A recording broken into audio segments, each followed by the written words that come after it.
Hello, ma'am. Welcome to Perspective. It is a great honor to have you with us today. Many of us already know ma'am from HR Conclave, if I am Ranchi.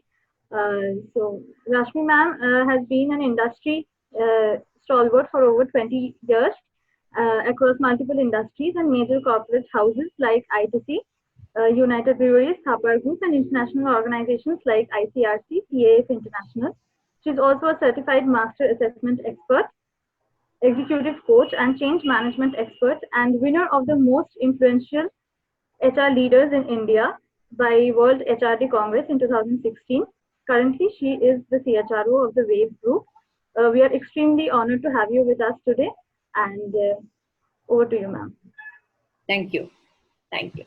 So, let me go on now. So, as I said, the future is, we are there to create the future. It's like a clean slate for you guys, for you, for me, for everyone. We can write our own page now. We can decide what we want. So, I'm skipping this page because we won't have, this is on mindfulness. Maybe we can do a session on mindfulness, and that is Arjuna trying to hit the eye on the bird. You can see that on top. You can see my slides, right? Yes. Yeah. Yes, ma'am. So, during this period, sort of students, I've been speaking to them about mindfulness because, whatever you focus on, you need to be mindful about that. So I will skip this page. So quickly, we were already, a few months back, we were talking about HR 4.0, technology, people, robotics, and in these last 2 months, few weeks, things have totally changed, but the disruption is still there. It's the disruption that we are worried about. So earlier it was technology, globalization, demographics, climate change, it was disruption. And there were organizations and there were people who responded to it. And those who responded, they survived. But those who innovated, who did something new, it was a formula of success for them. So one main thing, that main punchline is that disruption actually ushers in the new. Your COVID, with the COVID that we have right now, is disrupting us like mad, but it will bring in something new. New to all of us, it's how we capitalize it.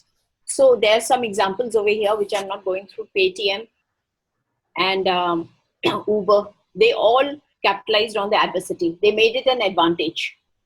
And that's how they grew. When you're talking about the workplace and the workforce, we were always thinking about people and technology, a blend of both of them. Technology taking over all the mundane jobs and humans taking all the decision-making jobs they were. And a very dynamic place now. But now things have changed in the senses that the remote has come in. So you have the remote worker, you have a site worker, that is an office worker, and then you have the technology, and then you have the multi-generational workforce. And let's not forget the gig worker, right? So Yes. Now we come to this point about gig economy. Gig economy will see, this is one of your questions also about the gig. So this will more or less cover that question, that what happens to the gig economy. Gig economy will see mainstream adoption. It's very clear.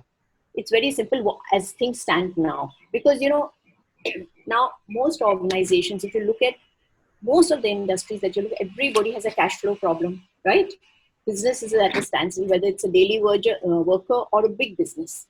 Everyone has, it has come to a standstill. So jobs that don't add value, why would anyone keep them for a full-time job, right? For example, let me tell you, say you're building a house, okay? And you want the air conditioning done. You will not call the air conditioning unit people for the entire period of your construction, right? For the period when your house is done and you want the air conditioning done, you will call people only for that period and you'll pay them for that period. Like we also construct apartments and homes. And when we do the facade, that's the outside of the building, we hire people only for the facade period. We hire people only for whatever the job is. You hire the person only for that period. He becomes a gig worker. And a gig worker is a specialized worker. He could be a daily wage worker. He could be but he has a special skill. So companies will, and you can also call them freelance workers because, they work in n number of places. So companies will move to hire more and more freelancers. So gig economy actually will flourish. And why? The reason, as I said, companies will look at reducing fixed costs. How do I reduce my fixed costs? Why should I keep a permanent worker when I need him only for X number of months, right? Yes. And except for the absolute core jobs, organizations will not keep people on permanent basis. So it's a sales organization, you'll keep sales. It's a project, you'll keep the construction people. Only the core jobs will remain. So this is the presumption now, at least for the, for the period we see difficult. So this is easy, remote working. We're already working remote. So technology will have to, but technology was already in the way, and technology will help us tremendously for this experience. And remote working will become, there'll be a schooling on remote, how to work on remote. Right now we have so well adapted ourselves. I think so, we have adapted well, but it will be better. And, homes will also start having a home office. This is something new, most homes, now people have adapted themselves. They've taken a corner, or they somehow, you have a family, you sit in a corner and you do it. But now when we'll have new homes, they will have a home office. And everything will be digital, which already is. So when companies, right now in HR, when we look for a when we make a job description, what do? We say for this specific role, this is the job description. These are the competencies required. These are the skills required. This is the proficiency required for each skill or for each competency. But right now, as things are, when we hire people, it looks like we will not hire for the job only. We will hire for the organization. Because as things stand, the organization may change its path anyway. And we need people who can adapt, who are multi-skilled, who can. So there are two main, the third factor is not so important, but these two factors are very important. Accountability to increase revenue.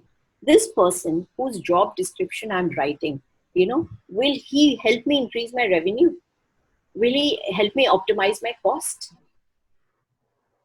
Then I would think, building. Otherwise, if somebody else can do it, we will multitask it. Right? You're getting this point? Yes. Because this is a very important point for you. Yes.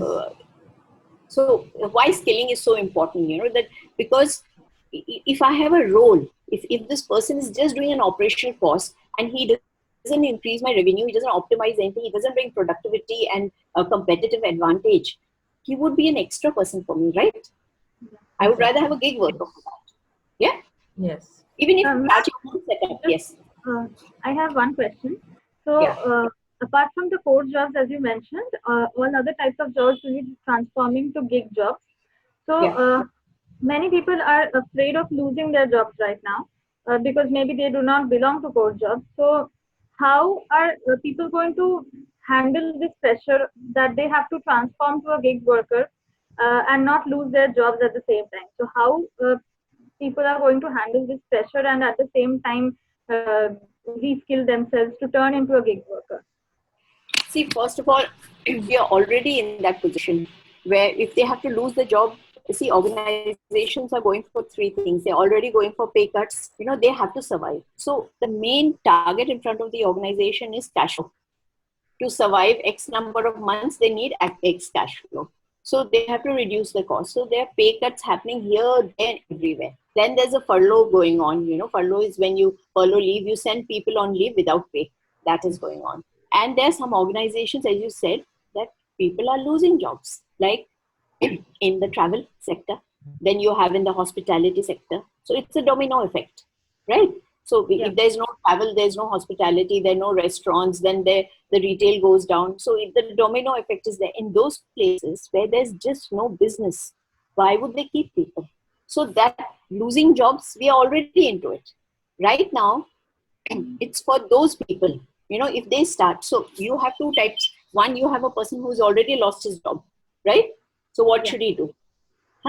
This period is not for him to look for a similar job. He needs to upskill himself into something that is maybe technology, add something else. Because, when the market opens, this is a pandemic, it has to end one day, no? It will end one day. It will end one day. When it ends, then there will be a lot of, the market landscape will be very competitive. And everyone, even students may be, a lot of people would have lost their jobs, and you might compete with people who already have experience. So who would the organization take? Organization, if you're an entrepreneur and you want a person, you will take a person who has the attitude to learn and who has learned it and come.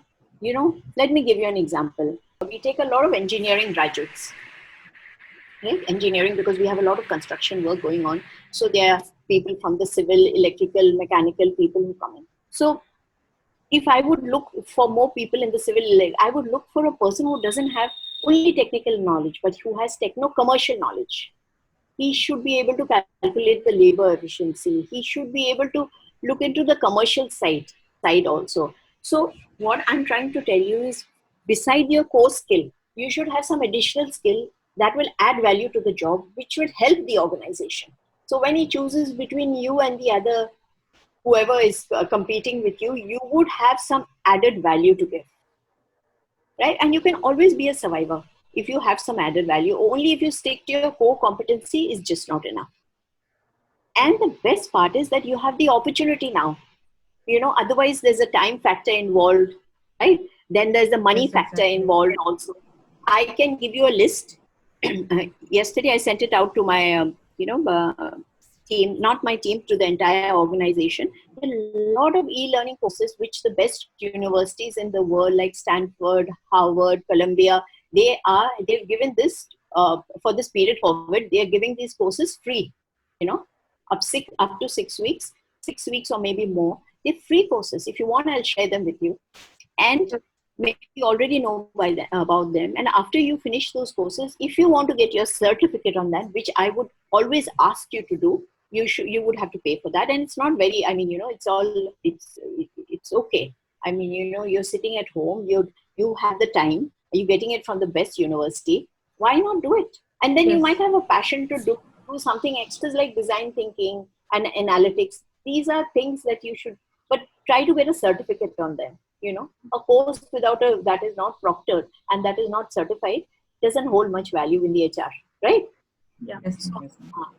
So people who can bring revenue to us, who can optimize the cost. And the third point is, okay, you know, you have to do a lot of compliance also. You can't just be unethical, but accountability to provide value add. If it's a governance point of view, but you can still value add, right?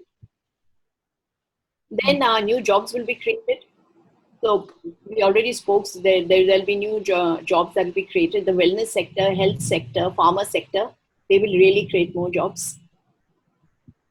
And the digital economy, a major boost, right? You're aware about this, huh? More jobs in technology. Yeah. So this is a very simple thing. It's something that you can ponder. See, now we don't have much travel and the possibilities of going global are not reduced, nil actually. So localization will start happening. So there are a lot of people who want to be, a lot of students who want to be entrepreneurs, you know, and going global is really difficult for them. So local economies will emerge. It will help startups, you know, creating small job opportunities, you know. So we are actually, from globalization, we are actually in a way coming back to localization for the time being. So this I've already spoken about before, that with the changing business needs, we'll hire people who have the right attitude to learn skills, you know, because you have a certain skill set. Now the company changes the business. You don't have the aptitude to learn. Then it becomes difficult for the organization. And that's where the layoffs happen. So if you have the aptitude to learn new jobs and, you know, keep learning, you know, then the organization is happy with you, and then you don't have that problem. So what they also say, predict that degrees and qualification will not matter as much as they did earlier. Earlier, the stamp was very important from the best organization. Yes, it will always be there. But right now, a person who can, you know, fit in and provide me what I actually want will be more important. So this is all about skilling, reskilling. This also covers one of your questions. I mean, when you said that what should we do? We should reskill, upskill, and this is what you already are doing.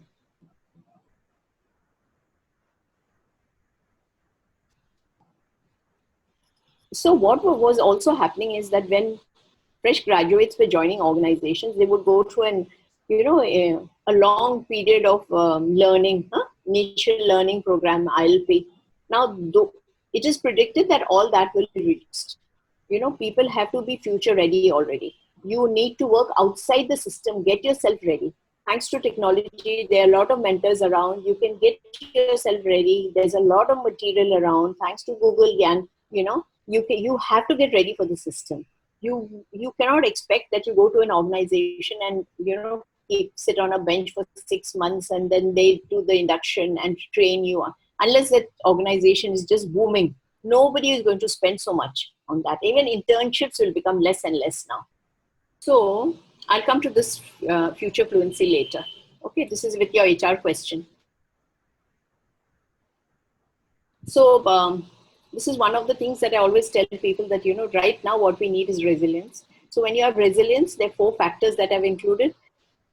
If you need to have a vision. What do I need to do? I need to finish Coursera. I need to do design thinking. I need to do, so you have a goal in mind. Then you have the composure. That means you need to have to control your emotions, and any bias that you have about it, you have to remove it.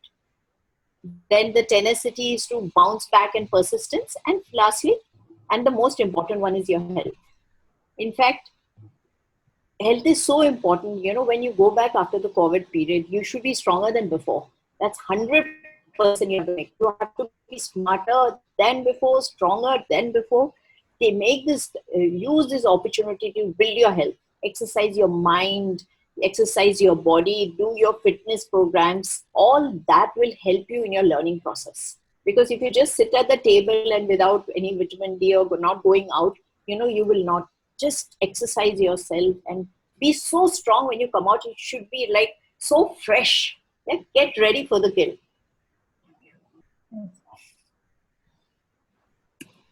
And also technology. Yeah. So I think we'll come to the last. This is my last slide. So this is an adversity right now. Okay. So these are just few points. So take control of your life and do not let it wander. Okay, maybe you want to do 3-4 courses, but you try to focus like Arjun on that 1 or 2 things that you need to achieve. Make a timeline. Don't let it wander. And don't say, okay, this is a time I'll chill. This is not a time to chill. This is a time to, yes, make an opportunity out of it. Yes, chill also, but to some extent. Learn new skills, that I've already told you. There are some students who come and they say, what do we do? I said, do some volunteer work. Write to, the social media is so strong, and on through LinkedIn, write to people whom you can connect with and say, is there any work that I would like to volunteer for? But don't pay me, but at least let me learn. So you can do some volunteer work. If you have an entrepreneurial mindset, start something also of your own. It's not necessary you have to finish something to start something. Start planning. Try to be an entrepreneur, that after this is over, I will maybe put my mind in this way. And polish your business skills.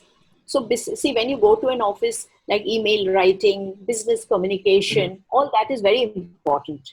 So there are a lot of courses on that. So polish your skills on that. Believe in yourself. Only you can do it. Dream big. Don't dream small. Don't think that this is real. This is realistic and I will achieve this because everybody is doing, or what others will say. Dream the impossible and make it. And make the most of this opportunity. What I'm trying to say is that this is an opportunity, capitalize on it. When the COVID period is over, you should not be able to look back with regret. Oh, that was a period I was at home. It should be a period of happiness and say, oh, that was the time I finished all these courses. That course has helped me get this job. You make sure, at least try to make sure that, this period becomes a very successful period for you, something that you will cherish your whole life. That during the COVID period, I was able to do all this. It should not be a period of regret. So here we go with the presentation. So now we go ahead with the questions. Yeah.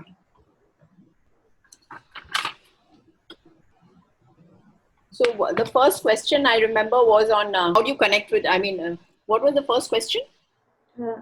how do companies need to strengthen their psychological contract at this time and post-COVID? Yeah, and pre-COVID or during COVID. I'll explain it to you. So when you join an organization, what you get is an offer letter and an appointment letter, right? So that is coded. It has your name, it has your designation, it has your location, it has your salary, it has other terms and conditions. That's written down. You agree with it, you sign it, and you join. But there is something unwritten also, that your expectation from the employer and the employer's expectation from you, that is unwritten, that is also a part of the contract. And these two together form a relationship between an employer and employee, right? And your question is very well put, that when you are remote, how do you maintain the second part, the psychological contract? It's a very valid question, and which is turning out true, because now it's been like 6 weeks and we're sitting at home, and it seems like the psychological contract is loosened up, it's weakened. So that this is what people say. So what can be done about it? There's only one thing that can be done, that is mainly to have a emotional connect. The emotional wellness of the employee is very important, and how an organization continues to maintain that emotional wellness of the employee. So what is that emotional wellness? Emotional wellness is the person is not stressed, he's not strained, he's relaxed. He's relaxed, even though he's not seeing, he's not in his usual place.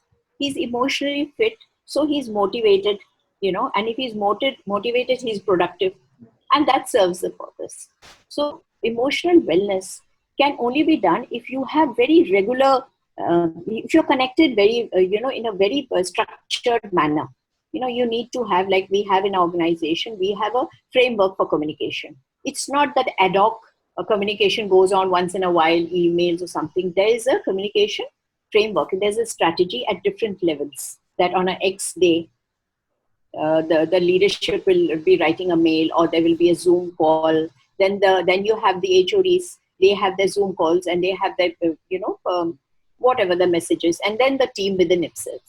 So there's a connect that we maintain, that.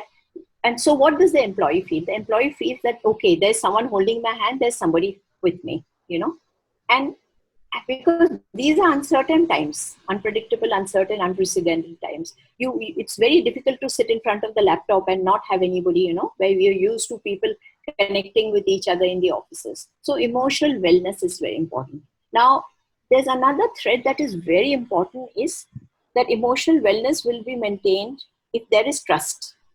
Trust is that connective tissue, that binds any relationship. And trust during this, this disruptive time is to maintain in this remote way of working is difficult, when you don't see the person for long, right? And it's only a virtual thing. But if you can manage to keep the trust, to build the trust, and to maintain the trust during these difficult times, then you can maintain the emotional wellness, and your psychological contract is definitely be there for some time at least, right? Yeah. Does this answer your question? Yeah, sure, ma'am. Yeah. I think Arna would like to take up the second question. Yeah, sure. So, ma'am, the second question is, what are the long-term changes you see in HR world? Okay, that's a very interesting question. So the whole, see, the organization as such, they or after we go back, or we already working from home, there's a major disruption. The whole organization, the way we work will change, definitely, So there's a new normal, about it, and the entire canvas for HR will change. Entire canvas will change. It's just not about adding a new technology; it will change. So earlier, the 4.1 where we were there, it was, as I told you, it was technology and people, and you had a very dynamic work ecosystem. Now you've added the remote to it. Okay, so when you're talking about remote, is how does HR work in that line that you can get productivity out of the employee? See, connection is very good, emotional wellness is very good, but finally we need productivity. Yeah, and what does productivity mean is that I do not want an employee to sit in front of the computer for 8 hours. What I'm interested is in the output. It's the output that finally, matters. That he he is being given this work, he or she, and has the person do it. So HR will have to have those tracking systems. In fact, HR will have to work like a catalyst, make those frameworks, processes, systems where you can, handle all that and see that the tracking is done, the monitoring is done, the employee. So give flexibility to the employee, yet maintain a control system also.